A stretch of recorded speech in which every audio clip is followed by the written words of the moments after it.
today. We're doing characters in the Bible this year.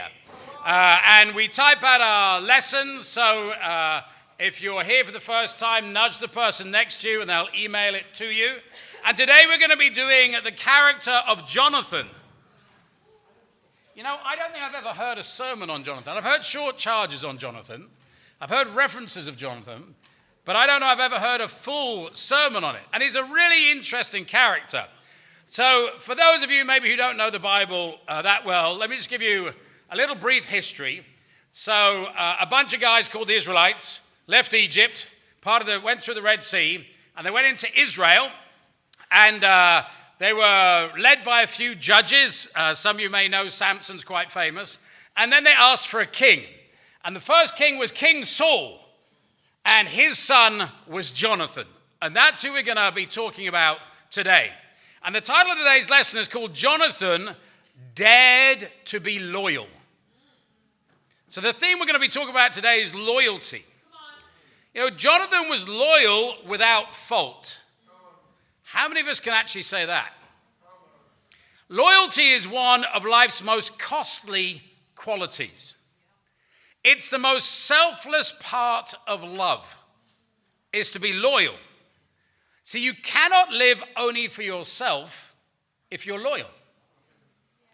Loyalty implies a faithfulness that is steadfast in the face of any temptation to renounce a relationship, to desert a relationship, or to betray. Everyone is looking for loyal friends, but the real question is, can you be one? I'm looking for a friend who is loyal behind my back.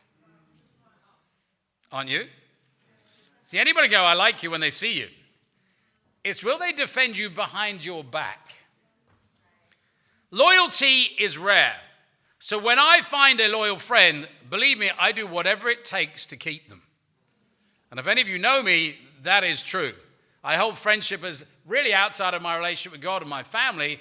The dearest thing in my life is friendships. Loyal people not only stand by their commitments, they are willing to suffer for them. Jonathan is a shining example of loyalty. And as we see, he's quite incredible in this. Like, I don't see anybody else in the Bible like this, bar Jesus. He was forced to deal with conflicting loyalties, which is difficult. Not least to his father, King Saul, and his best friend, David, who are then at odds. And that's really where loyalty is. It becomes complicated, isn't it? Like, you have two friends, and they don't get on. Or two relatives, or a relative and a friend. And then you go, and they both can make you feel like you've got to choose one over the other. But what we'll see here is, Jonathan didn't choose one or the other. He chose loyalty. His solution to that conflict teaches us how to be loyal and what must guide loyalty. In Jonathan, truth always guided his loyalty. Jonathan realized that the source of truth was God, who demands his ultimate loyalty. So really, you can't learn how to be anything with man unless you are with God. So if you can't love God, how can you love man? All right, if you can't submit to God, how can you submit to man? Because man is imperfect. All right, so if you can't demonstrate any quality to a perfect God, then it's surely impossible to demonstrate it to an imperfect person. It was his relationship with God that made Jonathan have the ability to deal effectively with complicated situations in his life. And let's be honest, aren't relationships complicated? They really are complicated. He was loyal to Saul, that's his dad, even when he was abusive and unrighteous, because Saul was his father and the king. He was loyal to David because David was his friend. His loyalty to God guided him in the conflicting demands of his human relationships. That's why people in the world are terrible at relationships. Anybody here great at relationships before they became a Christian? No hands on that one. Normally I ask questions, at least I get a few, right? And even as a Christian, sometimes I'm like, this is a hard game. The conflicting demands of our relationships challenge us as well. If we attempt to settle conflicts only at the human level, we will be constantly dealing with a sense of betrayal in some sense. If we communicate to our friends that our ultimate loyalty is to God and his truth, many of our choices will become much clearer. In other words, if you go, I'm doing this because this is the right thing to do, how you then feel about me is up to you, but I'm going to do the right thing. The truth is in his word, the Bible, and it will bring light to our decisions. Do the closest people to you know you as one of your greatest qualities of being loyal? Jonathan was impressive actually in many different ways. He had many great strengths and accomplishments. He was brave. He was loyal. He was actually a natural leader. He was the closest friend of David that David ever had, and he did not put his personal well-being ahead of those he loved. He was a selfless type person, and he depended on God all the time. So what can we learn from lessons from his life? Well, loyalty is one of the strongest parts of courage, and we'll talk about that, like how you actually have to be courageous to be loyal. An allegiance to God puts all other relationships in perspective, and great friendships are costly. If you're going to be great friends to people, it's going to hurt you. So, 3 little points. Point 1, loyalty demands bravery. Loyalty demands bravery. Jonathan was ambitious to be a great leader of men, as many of us are, or great leaders of women. Jonathan applied himself to becoming skilled in battle. It's described as him having great strength and swiftness in 2 Samuel 1:23. He excelled at archery, 1 Samuel 20:20 and 2 Samuel 1:22, and excelled in slinging. And that's what David did with Goliath. So his issue was fighting physical battles. Ours is really fighting relationship battles. So are you applying yourself to upskilling for the battles God has given you? Our battle really is converting people, isn't it? And then leading people and keeping them faithful. So the skills we're meant to be upskilling in is relationships. How to build them, how to resolve conflict in relationship, and then how to grow in our relationships. Whether it be the same sex, you might be in a brother's house, sister's house, whether it be with the opposite sex in dating or marriage, and then with kids and grandparents and everybody else that you come into contact with. So there must be a constant upskilling that we are consumed with. Jonathan looked for opportunities to put himself into battle to test his skills. I actually think this is one of the hardest things. A lot of us don't want to lead because it'll expose how bad we are at relationships. All right? But actually, that's how you learn, okay? By failing forward. Well, I tried to help this brother and it backfired on me. Welcome to the club. The only way you learn to have great relationships is by having bad ones that you resolve. It's the art of resolving a relationship that is the hard bit. You know, Jonathan first appears in the Bible narrative as a victor of Geba, a Philistine stronghold. So the first time we meet him, like this King Saul, and then all of a sudden, out of nowhere comes this son who just goes, man, those Philistines, I'm ticked off with them. I'm going to war.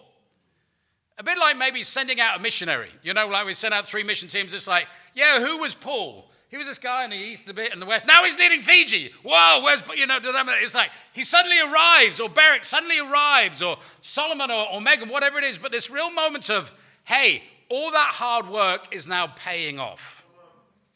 And then while in the following chapter, he carries out a lone and secret attack on another Philistine garrison with just one brave right-hand guy, demonstrating his prowess and courage as a warrior. In other words, one victory has another. Do you remember that first person you ever converted? You went, this is flat awesome.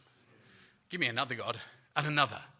So in 1 Samuel 4:6, it says, Jonathan said to his young armor bearer, come, let's go over to the outpost of those uncircumcised men. Perhaps the Lord will act on our behalf. Nothing can hinder the Lord from saving, whether by many or by few. Do all that you have in mind, his armor bearer said. Go ahead, I am with you heart and soul. Jonathan said, come on then, we will cross over towards them and let them see us. If they say to us, wait there until we come to you, we will stay where we are and not go up to them.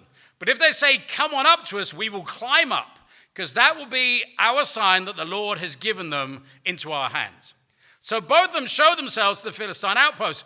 "Look," said the Philistines, "the Hebrews are crawling out of the holes they were hiding in." The men of the outpost shouted to Jonathan and his armor-bearer, "Come up to us and we'll teach you a lesson." So Jonathan said to his armor-bearer, "All right, climb up after me. The Lord has given them into the hand of Israel." Jonathan climbed up using his hands and feet, and his armor-bearer right behind him. The Philistines fell before Jonathan, and his armor-bearer followed and killed behind him. In the first attack, Jonathan and his armor-bearer killed some 20 men in an area about half an acre. Just to give the armor-bearer some context here, why did he lag behind? In the whole of Israel, there were only 2 swords in the whole army. Saul had one, and Jonathan had one. So this armor-bearer went up with no arms.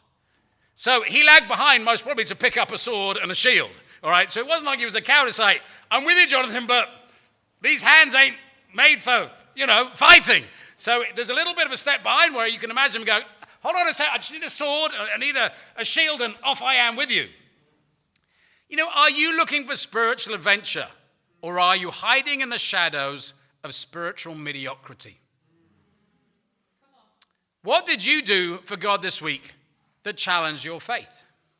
Who are you helping or studying the Bible with that is making you pray that little extra harder for God to work?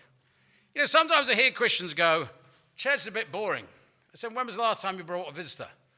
"Yeah, a couple of months." I said, "That's why it's boring." Right? Because what am I going to preach to you about this week? Your relationship with God, loving people. And guess what I'm going to preach to you about next week? Exactly the same. The only thing that changes is when you have somebody sitting next to you and then you go, "Go, Joe, do a good sermon. Make sure it's good this week. I've got my mum with me. I've got my dad with me." Christianity is only exciting as if you're in the battle. How are you being stretched spiritually? By giving your whole heart to a person or a situation. Sometimes our role is to help the weak or help a situation out. It's not necessarily something, but in everything, you need to be in the battle. Jan came up to me earlier, just before the sermon. He said, "Can I speak to you?" He goes, "Yeah, this work business, not sure I'm really giving it." You know what I mean? Like, I want to do something great with my life. Should I sell my house and let's just do something great? I was like, "Wow, okay." And we had a bit of a chat like this. I said, "Well, maybe set yourself up here and then go." I said, "You've got to plan out next year. You've got to, in Australia, we get like 4 weeks holiday, right?" I said, "I remember when I was in business, I'd go, okay, Easter weekend, right, where you have the 4 days beforehand and the 4 days afterwards. So you only use 4 days and 8, and then you can have another week's holiday." And I'd be planning out all my adventures. But you need to look at your schedule and go, "Man, I want to go to the Brussels mission team for a week, and I need to go to Edinburgh, and I need to go to the Philippines." And do you live an adventurous life? Or is your heart stuck in Sydney? I mean, I love Sydney, but there's a whole big bad world out there to go and see. I appreciate Steph. Steph is off to Fiji for a week, and then she's off to Samoa for a week, or maybe the other way around, and then she's off to Brisbane to self-support herself on the mission team to see if the ministry is for her. Well, go, what if it's not? She may waste her money self-supporting her. Money is for spending.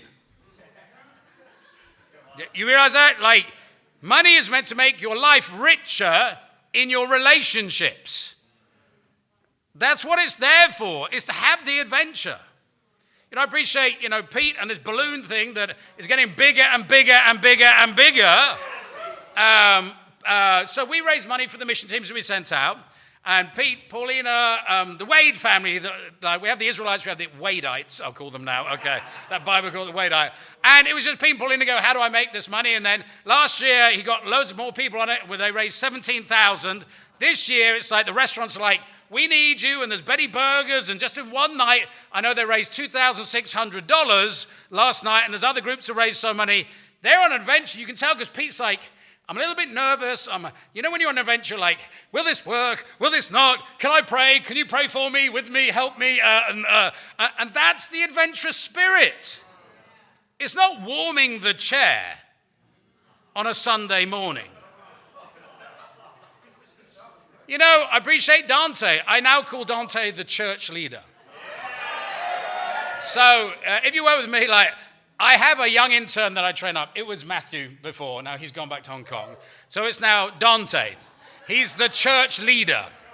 Okay, so I say, church leader, what should we do? He's like, okay, you know. And if things don't turn up, like the microphones, I'm like, church leader, what did you do? Okay, right. But I appreciate he's out there. The interns had a challenge of getting 10 studies. He did 11 last week.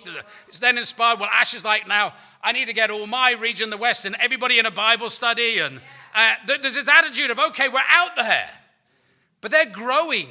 They're living the adventure. I think about Sarah's just arrived. Sarah's here, so from New Zealand. I remember having a conversation about, there may be a brother over here that likes you, and they said, well, I'm scared. I've got a nice job in Auckland, and I don't know, and ish, ha, hoo, ha, he, ha. I say, life's for taking a risk. You, hoo, ha, he, ha. And then I kept phoning up, have you made a decision yet? I said, give us a date. After the first week, she's like, I'm never flat going back to Auckland. Blah, blah, blah, blah. It's like, that's the adventure, is it not? Bravery inspires loyalty. It is the main thing that inspires loyalty. Jonathan did not just have one loyal follower for his battle. That's where he started. But everybody's looking for somebody to follow. When conflict came with his father, King Saul, even Saul's men sided with Jonathan.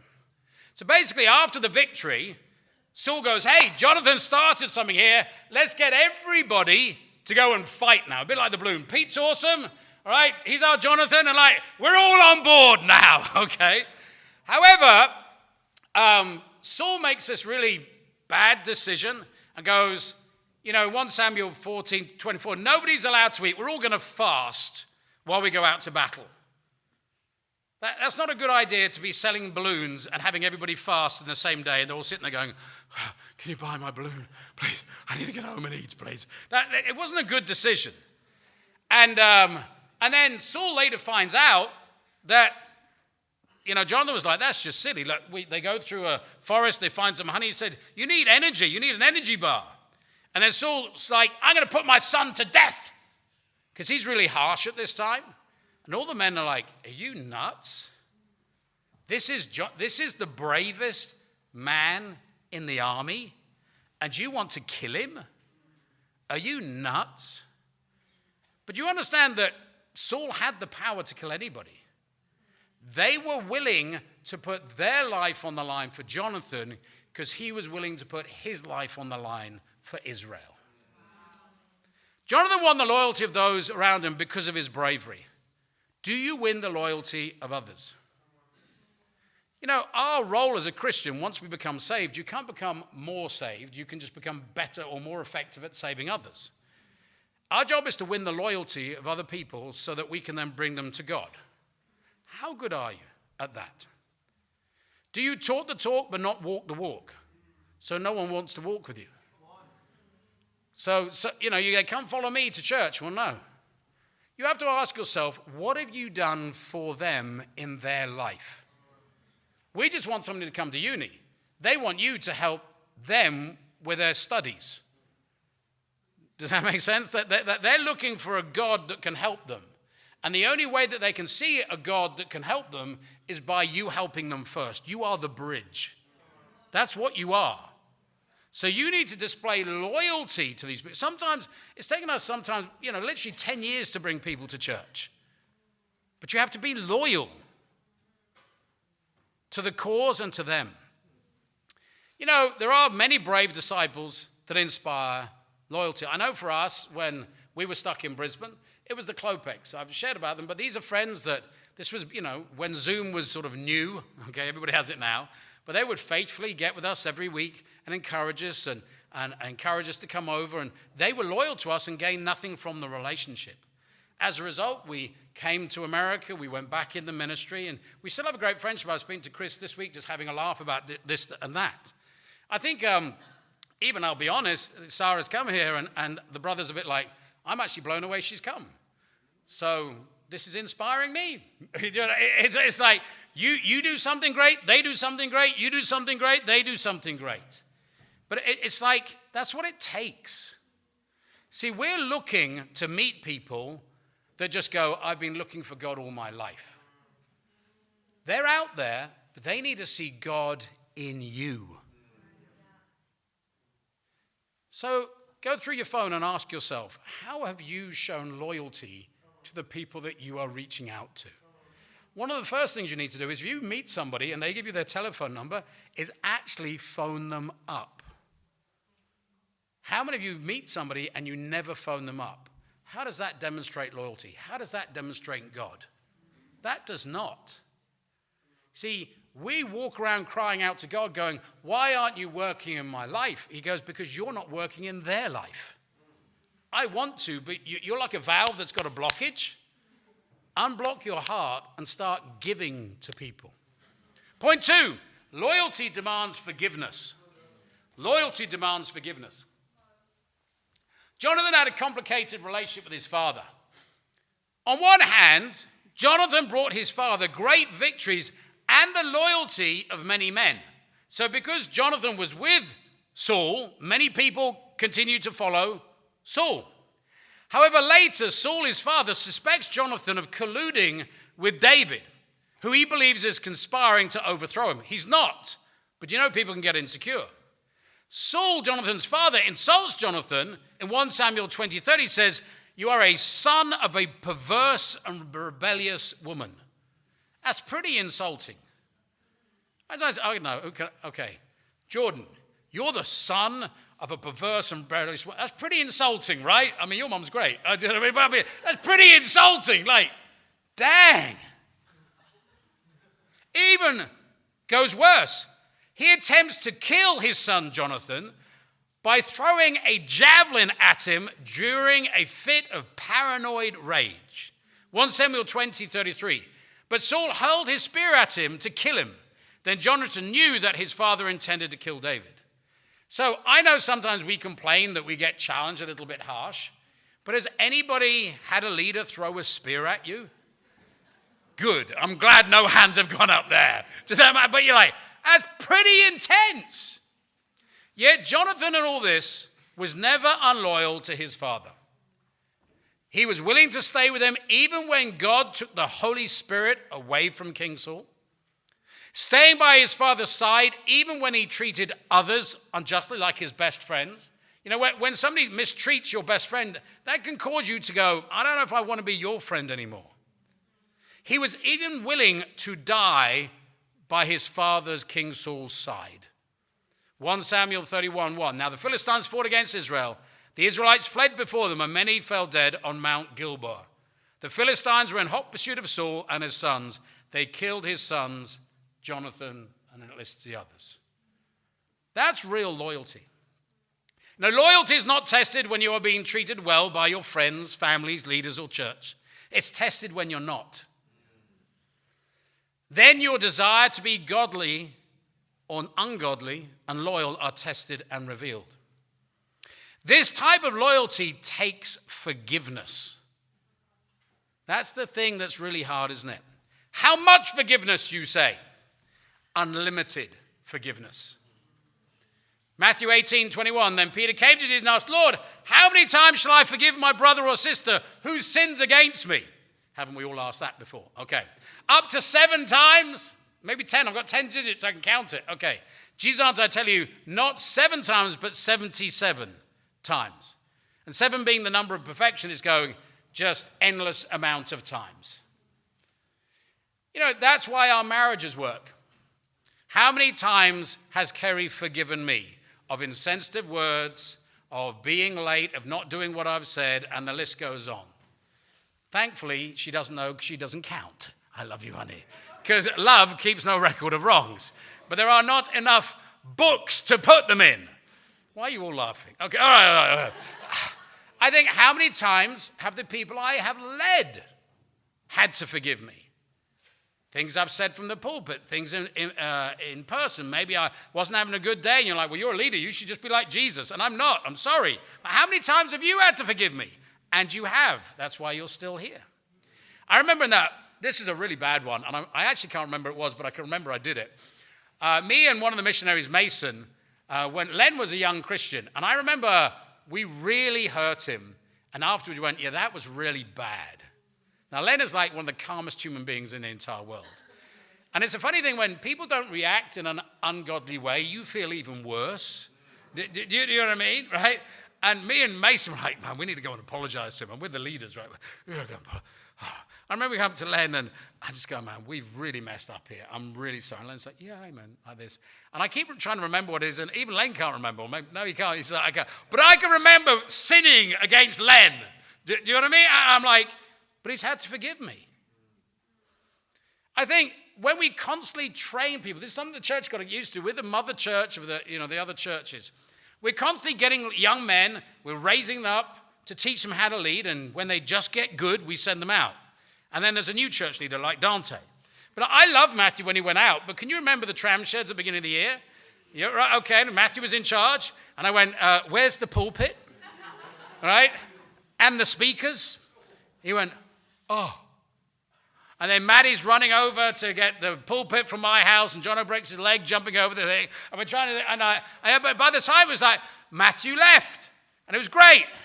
And then there was a new person coming over, and I loved them, and they didn't really know. But we had an email from the hall going, is there a new guy in town because you weren't on top form last weekend? All right. How did you get, okay, nothing too serious, but it's like we have to keep forgiving and training. See, we're not looking for a perfect church. We're looking for a church like Jesus that trains people to become mature so that we can then send them out and build churches. Say, well, how much should I forgive? Well, let me tell you a story. This is a true story. You think you live in a bad brother's house. This is a true story from the 90s in London. I'm glad I remember this one. So there was a young teenage brother that had moved into a house. And they were all taking turns to cook meals for each other's and family times. So he started and he had no money. So he bought a tin of something and started to cook it. And one of the brothers was a chef. So he came and put his finger in it and went, that doesn't taste good. Let me take over the cooking. So he put all these herbs in and everything like this. And he cooked this thing that was roughly-ish, meatballs-ish. And the teenage brother is sitting there going, like, brothers, what's right? He said, I need to confess something to you. After they've eaten the meal. He said that was a can of dog food. I swear, no. If you become a Christian and become a member of the church, you will have to learn to forgive. I ended up living with that brother about 10 years later. Let me say, he didn't do the cooking in my house. It was good-hearted. He wanted to put something on the table. But you know what? You will never have any true friends unless you master forgiveness. You just won't. Because there's too much not to forgive. Point 3, loyalty demands spirituality. See, the more you get into Jonathan, you go, this guy's impressive. To be spiritual, you have to see God in everything. The story of David and Jonathan is introduced in 1 Samuel 18:1, where it says that Jonathan became one in spirit with David, and he loved him as himself.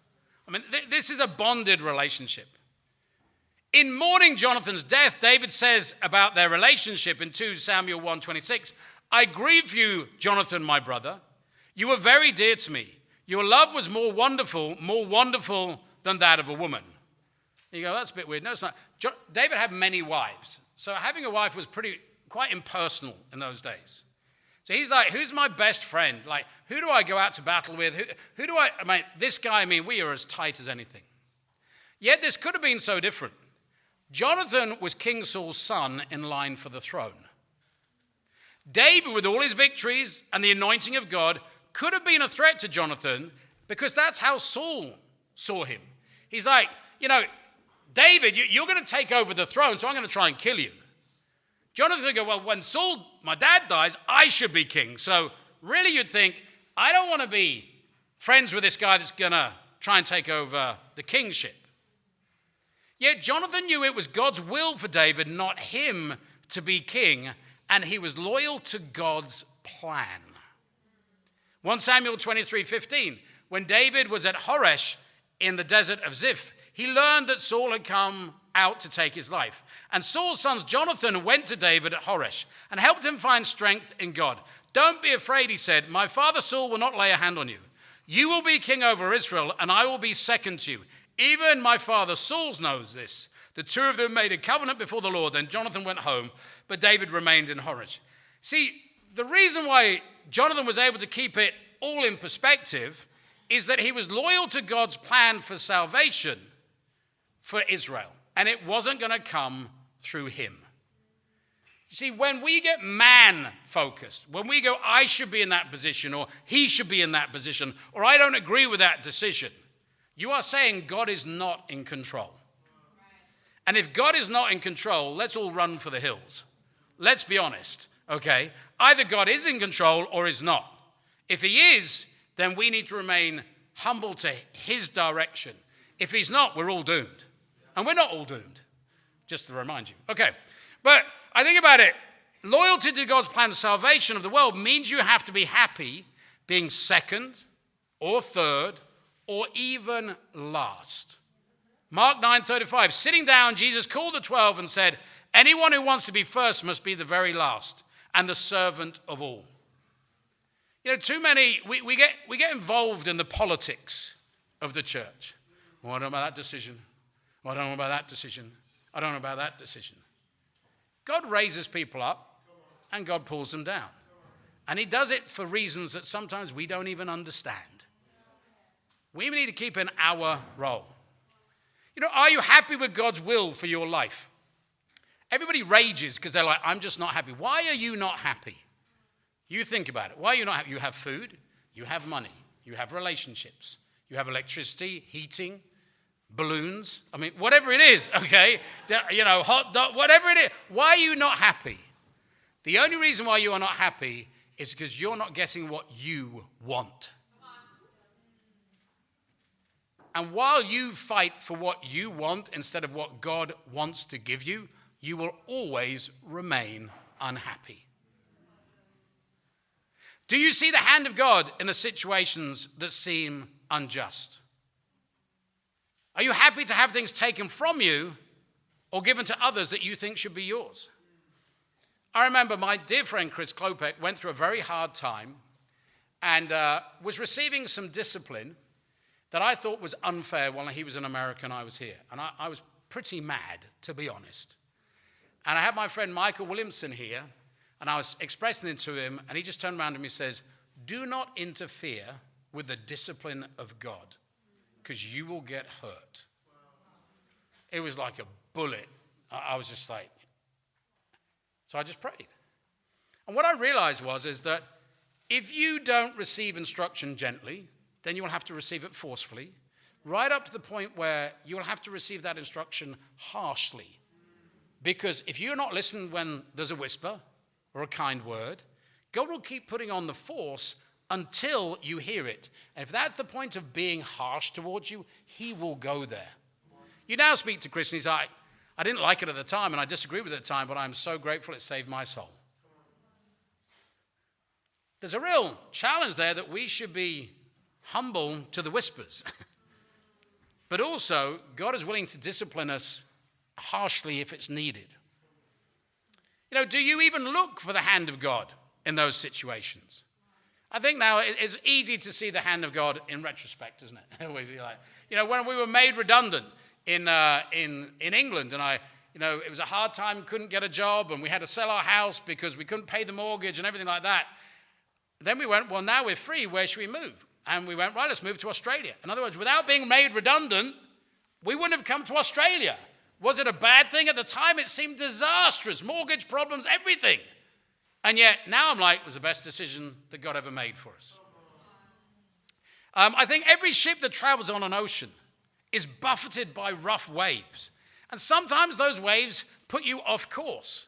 And sometimes it makes you land on a beach that you weren't intending to. But that's how we discovered the world. It's by people getting lost. Was it lost, or were they just finding God's will? Australia was not populated at one point, and people were blown There was no charts. There was no, people were just blown wherever God wanted them to go. Are you eager to serve instead of be served? It's very easy when you get hurt to pull your heart back, isn't it? It's very easy. Actually, this is something I notice when people move back in the church. I do. Like some of you used to sit in the first 3 rows. Now you don't anymore. I actually notice that. You don't notice that I notice that. But basically, people who come here early and serve sit at the front because they put their bags down there. People who come late end up sitting at the back. That's just the truth. So I'm not saying that next week you all need to flip thing, but sometimes it's like, it's pretty obvious to me. I just need to point it out because sometimes it's not obvious to you. But do you come to serve or be served? There are so many people. I was like, who should I lift up? I thought, there's so many. Finn's always like coming here and setting up and everything like that, and just always happy. That's why I call him Finnegas Maximus, because he gives the max the whole time. Have you ever heard him complain? Do you ever see him go, oh, this is heavy. See this microphone. Oh. But that's how some of you feel, I had to get there at 5 to 10. Never comes out of it. All those people in Kids Kingdom, just always giving, always serving the kids. And the kids always come out happy. The song leaders up here, I appreciate Jeremiah, like, what do I do now? Believe me, bro, I've done it all. I used to song lead. And I remember, this was a bad one. So I was song leading, and then I said, everybody sit down or stand up, and it was the wrong way. And the evangelist had to stand in front of hundreds of people go, actually, can you stand? I felt this small. I felt this. I was like, great, can't even get that right. Or you pitch a song wrong. You get up there, and this is, if you ever do song leading for the first time, you go, okay. Sing, hallelujah. That's how it sings. Sing, hallelujah. Because you get all excited. And then you're like, Then you walk off the rest of the day. Nobody loves me. My dating life is short. It's gone. Okay. We fail forward in the kingdom. Okay. There are silent servants. I was going through Sybil's schedule to help her with cyber evangelism and everything like that. And she's doing a great job. And I said, you babysit on Monday night. Who do you babysit for? He said, the Twinnaboas so that they can go to shepherd's meeting.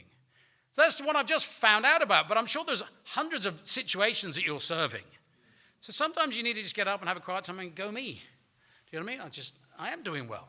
And if you can't go me, then start going and do something. Are you the most serving in the house? Kerry, without doubt, is the most serving in my house. Without doubt. Without doubt. And as I know, as I put the cup in the sink, and I keep going, she keeps telling me to put it in the dishwasher. Okay, like this. All right. It doesn't come naturally to me. My brain is other places. The balloon selling. I appreciate Cav. Cav's just got restored. He is out there doing it. How is it that somebody who is restored has already given his special that wasn't asked from him, is out there serving, and some of you are still struggling with either of those two or both of those two? And you're sitting at the back. I say that to convict you. Jonathan dared to be loyal. Will you? Loyalty demands bravery. Loyalty demands forgiveness. And loyalty demands spirituality. Now, here's where it really comes in. You said when you became a Christian, Jesus is Lord. Are you still loyal to Jesus? So, is Jesus Lord of your purity? Or are you disloyal? When a husband is adulterous or does pornography, so you say you're being unloyal to your wife. But more than that, you're unloyal to God because you said, I won't do that when I got baptized. If you cannot be loyal to Jesus, who you should fear, how will you be loyal to your spouse, who you won't fear? That's why people struggle with that sort of stuff before they're a Christian. They're going to do it afterwards because they're just not loyal to Jesus. Is Jesus Lord of your finances? Do people have to run you down for giving contribution? We don't believe in tithing. We believe in holding you accountable to what you said you would give. You said. We didn't say. You said. See, if you can't be loyal to giving to God, who you said you would, how can you expect God to trust you with more money in your career when you won't be loyal with the money you're already given? Is Jesus Lord of your time? If you can't put God first in the morning in praise and prayer and worship, how can you expect God to be loyal to you when you pray out to him? Luke 6:38 says, "Give and it will be given to you. A good measure pressed down, shaken together, and running over will be poured into your lap. For the measure you use, it will be used unto you." People will be as loyal to you as you are to them. God will be as loyal to you as you are to him. It's a character issue. And you need to be loyal, especially when it hurts. You know, is it time for you to rededicate your loyalty to Jesus and make him Lord again of your life? Or do it for the first time? You know, I'm glad to say that Naomi today is about to get baptized. And that's the best way I can finish a sermon. Amen. To hear more from Dr. Joe Willis, check out his 2 books on Amazon, The Art of Spiritual Warfare, Practicals for Becoming a Prayer Warrior, and Money is the Answer for Everything. Click the links in the description below. Also, for more life-changing lessons, subscribe to his YouTube channel, Dr. Joe Willis.